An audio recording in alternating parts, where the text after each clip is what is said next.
You are listening to Despair by Michael Brockbank, Episode 16, Transformations.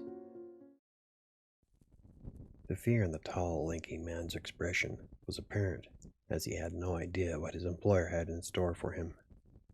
Based on what Bernard had experienced thus far, he doubted it would be anything good. The whole ambiance felt sinister, and he kept running the same phrase over and over in his mind. You should have run. Do you know the hardest part about being me, Bernard? Time is a vessel in which I travel, but the means often degrade much too soon, the cloaked figure stated, walking over to the silver pedestal. I don't understand, my lord, Bernard forced out. His nerves were beginning to vibrate throughout his body as intense panic began to sweep across his spine. Ah, but you will, dear boy, his employer responded, while waving a gloved hand above the yellow crystal in the pedestal's shaft. What do you need from me, my lord? Bernard asked, afraid to know the answer. I need a new vessel, dear boy, the cloaked figure responded, turning to face Bernard. And please, you can call me Magarius. Pulling back the hood on the cloak, Bernard let out a slight gasp. Before him was the gaunt face of what was once a man. The skin had stretched tightly across the bone, while large segments had long peeled free and dangled like scraps of parchment. Most of the left side of the employer's skull was visible, and only one eye remained intact within its socket. Bernard began hastily making steps backward at the sight before him, only to bump into the now locked doors.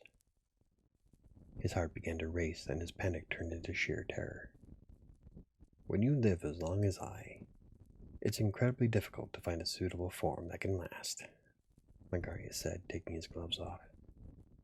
His hands were mostly bone, and desiccated scraps of flesh clung steadily.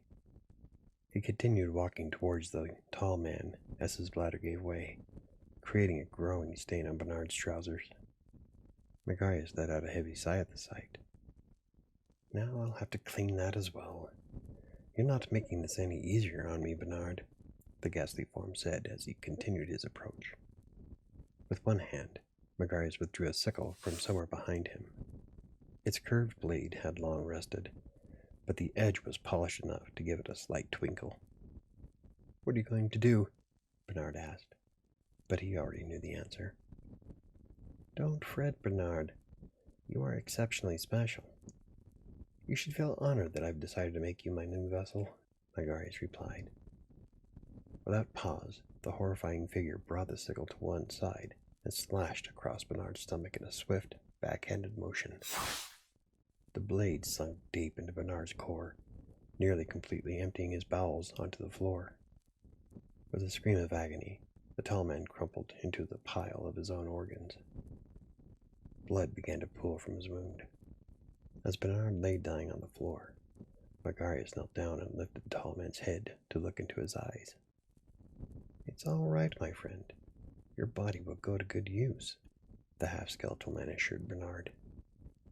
With his final breath, the last thing the tall man saw was a single pale eye and a fractured smile of a man who was missing half of his flesh to complete the grin. It took a bit of time for Magarius to drag Bernard's body across the chamber. Although being a lich still gave him some supernatural strength, the degradation of his current form made it difficult to haul the heavier corpse across the ground. You're not as light as you look, my friend, Magarius said to the corpse as he heaved. Once the body was resting next to the silver pedestal, the half-skeletal man propped himself up against the throne. He was getting weaker by the moment, much faster than previous resurrections he had experienced. Each transition was taking longer to complete, and he was starting to get desperate to prolong his existence.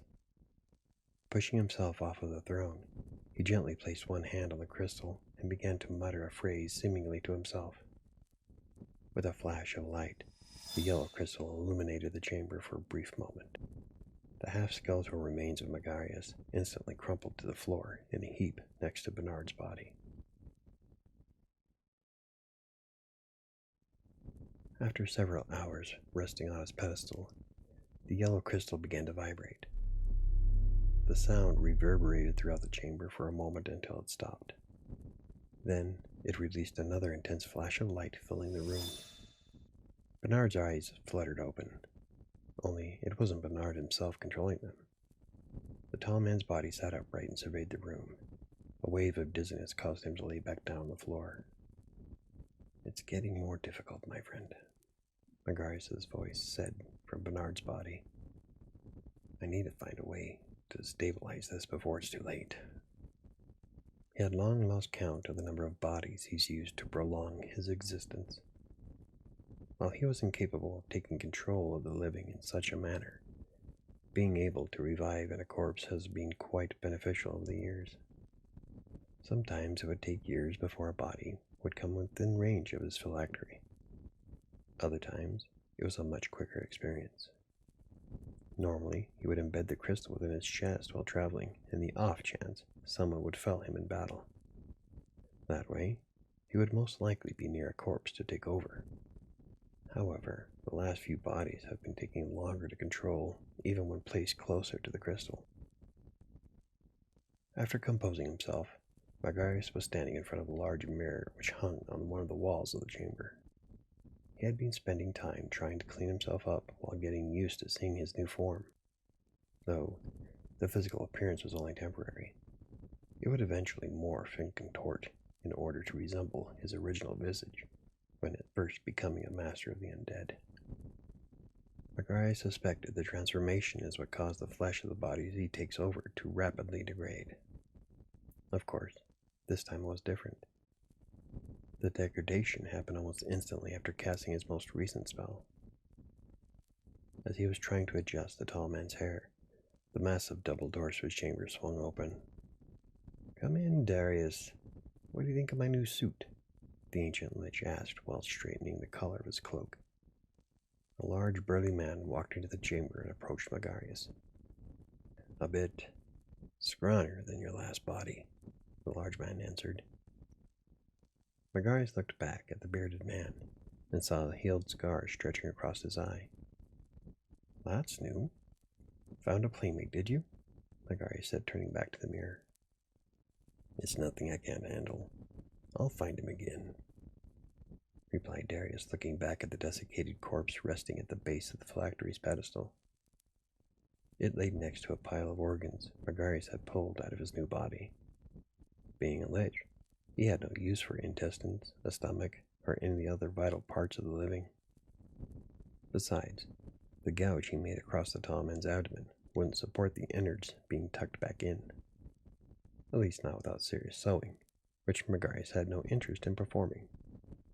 It would be easier to wear clothing and cover the gaping hole than to spend time trying to close a wound that would never knit. "Did you find it?" "No. Maybe you had the wrong village." "It's possible. Do me a favor and clean up that mess, will you?" Magarius asked, nodding back at the corpse and pile of entrails. "I'm not your handmaiden," the large man replied in an irritated tone. Magarius knew how much Darius hated being asked to do mundane chores. His response brought a smile to Lich's face every time. "Quite right," Magarius replied with a smirk. "Let's go speak with our guests."